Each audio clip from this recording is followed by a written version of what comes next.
Ciclo celular, investigación sobre el cáncer. Buenos días, mi nombre es Ailene y el día de hoy les estaremos brindando información acerca de nuestra investigación sobre el cáncer. El cáncer de mama es una enfermedad en la cual las células de la mama se multiplican sin control. Existen distintos tipos de cáncer de mama. El tipo de cáncer de mama depende de qué células de la mama se vuelven cancerosas. Asimismo, el cáncer de mama se origina en las células de los lobulillos, que son glándulas protectoras de leche, o en los conductos, que son las vías que transportan la leche desde los lobillos hasta el pezón. Con el paso del tiempo, las células cancerígenas pueden invadir el tejido mamario sano y llegar a los ganglios linfáticos de las axilas. Si las células cancerígenas llegan a los ganglios linfáticos, obtienen una puerta de acceso hacia otras partes del cuerpo. El tipo de cáncer de mama depende de qué células de la mama se vuelven cancerosas. Las transformaciones de las células durante el cáncer son carcinoma ductal infiltrante, que es cuando las células cancerosas se multiplican fuera de los conductos e invaden otras partes del tejido mamario. Estas células cancerosas invasoras también pueden desinhibarse o formar metástasis en otras áreas del cuerpo. El otro tipo son la carcinoma lobuliliar infiltrante, que es cuando las células cancerosas se diseminan de los lobulillos a los tejidos mamarios cercanos. Se desarrollan cuando las células normales se dividen de forma controlada. Cuando una célula normal desarrolla mutaciones u otras alteraciones que no pueden ser adecuadamente reparadas, esta activa su propio programa de muerte celular para así controlar su desarrollo y crecimiento. Este proceso es conocido como apoptosis. Las células cancerosas desarrollan mutaciones que no son reparadas y pierden la capacidad para morir. Algunos cánceres pueden no formar tumores, como sucede típicamente en los de origen sanguíneo. Por otra parte, no todos los tumores son malignos o cancerosos, ya que hay tumores que crecen a un ritmo lento, que no se diseminan ni infiltran los tejidos de los vecinos, y se les considera benignos. ¿Cómo se diagnostica y qué aspecto tiene? Gracias a las técnicas de screening poblacional o cribado cada vez, se detectan más tumores en estadios precoces sin que hayan dado lugar a síntomas y por lo tanto con unos resultados mucho mejores. Las manifestaciones derivadas de la presencia del tumor pueden ser muy variadas, desde un bulto de rápido crecimiento, tos o ronquera persistentes o sangrado digestivo. Conviene recordar que la gran mayoría de estos signos o síntomas son comunes con otras enfermedades más leves en general. Por lo tanto, dependiendo de los síntomas, se realizará un determinado tipo de pruebas encaminadas a realizar al diagnóstico. Generalmente, el diagnóstico diferencial, valorar las posibles causas de un síntoma o signo, comenzará por la amnesis, interrogatorio médico o la exploración física, y posteriormente puede requerir investigaciones analíticas y algunas pruebas de imagen como radiografía o escáner. En ocasiones los resultados pueden ser subjetivos de su existencia. Al descubrir, por ejemplo, un nódulo mamario en la exploración o en una mamografía, una masa pulmonar, en una radiografía o un mercado tumoral elevado.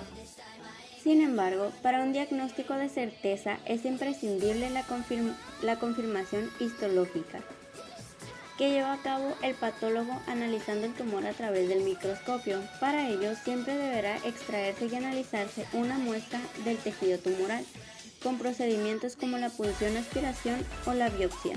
Muy excepcionalmente, como puede suceder en algunos hepatocarcinomas o tumores cerebrales, puede llegar a prescindir del diagnóstico patológico.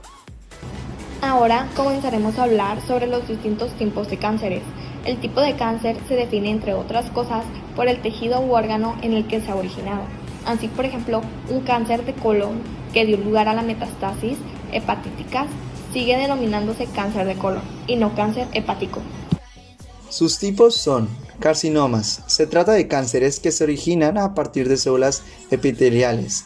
Estas son células que tapizan la superficie de órganos, glándulas o estructuras corporales. Representan más del 80% de la totalidad de los cánceres, incluyendo las variedades más comunes de cáncer de pulmón, mama, colon, próstata, páncreas y estómago, entre otros. Sarcomas son cánceres que se forman a partir del llamado tejido conectivo o conjuntivo. del que derivan los músculos, los huesos, los cartílagos o el tejido graso. Los más frecuentes son los sarcomas óseos. Así como también leucemias, que estos son cánceres que se originan en la médula ósea, que es el tejido encargado de mantener la producción de glóbulos rojos, blancos y plaquetas. Las alteraciones en estas células pueden producir respectivamente anemia, infecciones y alteraciones de la coagulación, o sea, sangrados o trombosis. Y también existen los linfomas, que estos se desarrollan a partir del tejido linfático, como el existente en ganglios y órganos linfáticos. En el proceso de transformación carcinomatosa, las células pierden en distinto grado la capacidad de diferenciación o especialización de sus funciones y además proliferan activamente, entran en mitosis, es decir, adquieren características artípicas. Estos cambios más que nada son morfológicos en las células, permiten clasificar a los tumores en diferentes grados, siendo tanto más agresivos cuando más alto es su grado o indiferenciación, es decir, se parecen menos a la célula de origen.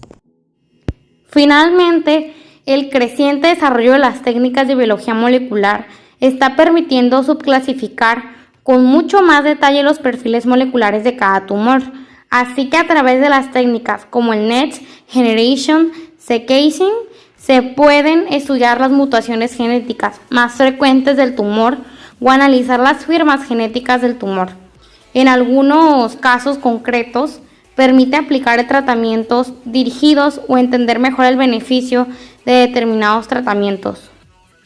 Las formas para detectar el cáncer son: análisis de sangre, los marcadores tumorales, la radiografía o rayos X, tomografía computerizada, TC o escáner, resonancia magnética nuclear, RMN, gammagrafía, la tomografía SPECT y la tomografía PET. Las estadísticas en México son que esta enfermedad representa una de las principales causas de muerte en mujeres. En 2019, por cada 100.000 mujeres de 20 años o más, se reportaron 33.24 casos nuevos de cáncer de mama.